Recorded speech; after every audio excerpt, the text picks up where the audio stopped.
Let's quickly run through our roadmap for today. We'll be covering assessment and initial triage, clinical examination and irrigation, classifying tetanus risk, tetanus post-exposure management, modalities of wound debridement, and finally, the reconstructive ladder. Let's jump right into Section 1, assessment and initial triage, where our focus is entirely on securing life and limb. When a severe trauma patient rolls through the doors, it's incredibly easy to get distracted by a gruesome, isolated wound. But we have to stick to the Advanced Trauma Life Support Protocol, or ATLS. This immediate assessment secures life and limb-threatening conditions first. So the crucial takeaway here is that complex injuries, especially of the lower limb, demand immediate multidisciplinary care involving both orthopedics and plastics. We simply do not address the superficial wound until the patient's systemic stability is fully secured. This gives us a foundational, step-by-step workflow for initial trauma management. Step 1 is always the ATLS initial trauma triage. Only after that is complete do we move to Step 2, which is a comprehensive clinical examination.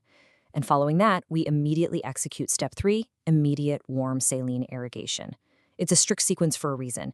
It ensures patient survival first, followed by meticulous local control. Moving right along to Section 2, clinical examination and irrigation, or as I like to think of it, mapping the damage.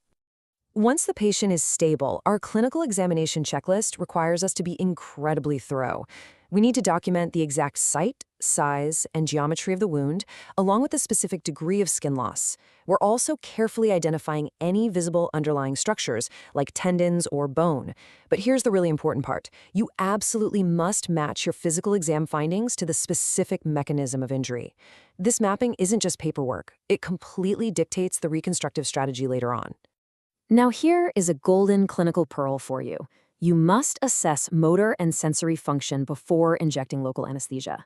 It sounds obvious, but if you inject first, your anesthetic completely masks any underlying neurological deficits. You literally won't be able to tell if a nerve was severed by the trauma or if it's just numbed by your needle. Always, always test function first. High-pressure injection injuries are the perfect illustration of why matching your exam to the injury mechanism is absolutely vital. Visually, these often appear as just a tiny, innocuous puncture wound on the hand. No big deal, right? Well, the internal reality is that this tiny puncture hides catastrophic proximal tracking of toxins deep into the forearm. Because of the mechanism, these deceptive injuries demand immediate surgical exploration in the operating theater, no matter how harmless they might look on the surface. To wrap up our initial assessment, our first active defense against infection is immediate and thorough irrigation with warm, normal saline. Flushing the wound at the earliest possible opportunity significantly reduces the bacterial load in the wound bed, which really paves the way for much safer interventions down the line. That brings us to Section 3, classifying tetanus risk, where we define the threat level. First up, we need to clearly define clean wounds. A clean wound is highly specific and actually must meet 3 strict criteria. It has to be less than 6 hours old, it must result from a non-penetrating mechanism, and there must be negligible tissue damage. On the flip side, a tetanus-prone wound involves significant contamination pathways. This is a much broader category. It includes punctures in contaminated environments, animal or human bites, compounds fractures that expose bone to the environment, wounds with foreign bodies left inside, or honestly, any case presenting with systemic sepsis. Finally, we have the absolute most severe category, high-risk tetanus-prone wounds. This highest threat level implies immense bacterial loads. Think heavy soil or manure contamination, or cases with extensive devitalized tissue. But pay close attention to this strict operational rule. If surgery is delayed for more than 6 hours, the wound automatically escalates to high risk. That time delay fundamentally changes our entire intervention strategy. Okay, Section 4, Tetanus Post-Exposure Management, which introduces our clinical matrix. This matrix is basically your ultimate clinical guide, eliminating all the guesswork. It perfectly maps the patient's immunization history against those wound classifications we just defined to dictate precise interventions. So, for instance, if a patient was fully immunized over 10 years ago, a standard clean wound requires absolutely no action. But if they present with a high-risk wound, that suddenly demands an immediate booster and 1 dose of human tetanus immunoglobulin, or TIC, injected at a separate site. Section 5 takes us into the operating theater, modalities of wound debridement, where we prepare the wound bed.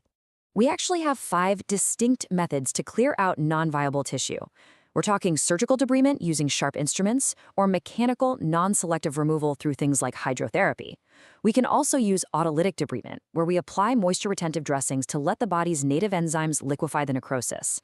Then there's enzymatic debridement, using topical chemical agents. And lastly, biological debridement, which utilizes medical-grade larvae. When you're utilizing surgical debridement, extreme precision is required. You really have to know exactly what visual cues mean you've reached healthy, viable tissue.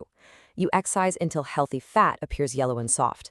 For muscle, viable muscle must bleed freely, it has to exhibit a vibrant color, and it must visibly contract when physically stimulated. It's simple. If it doesn't contract or bleed, it is not viable.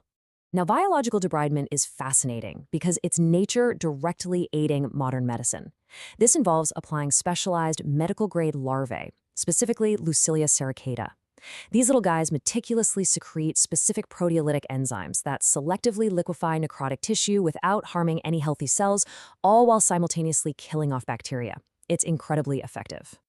And finally, Section 6, the reconstructive ladder, navigating ascending complexity. This ladder represents a true ascending hierarchy of surgical complexity, and the golden rule that constantly reminds us how to proceed is that any closure achieved must be completely free of tension. We always start with the simplest options: primary, secondary, or tertiary delayed closure.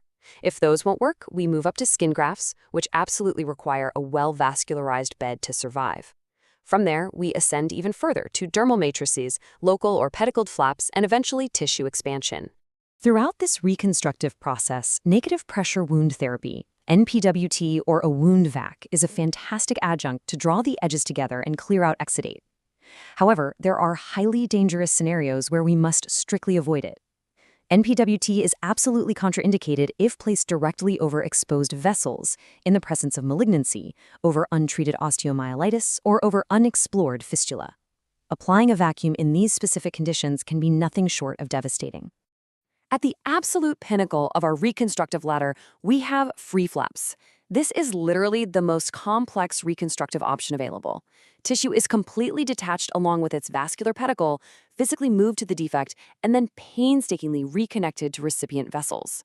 We're talking extreme microscopic precision to perform microvascular anastomosis, ensuring the transplanted tissue, like a DIEP flap for breast reconstruction, actually survives in its new location. As we wrap up this chronological explainer, I want to leave you with a thought to challenge your day-to-day medical practice. Knowing this strict progression, from those very first seconds of ATLS triage, through meticulous debridement, all the way up to microvascular free flaps, how will you systematically adapt your clinical workflow for the next severe trauma patient you encounter? Remember, deeply understanding the pathway is the very first step to mastering it.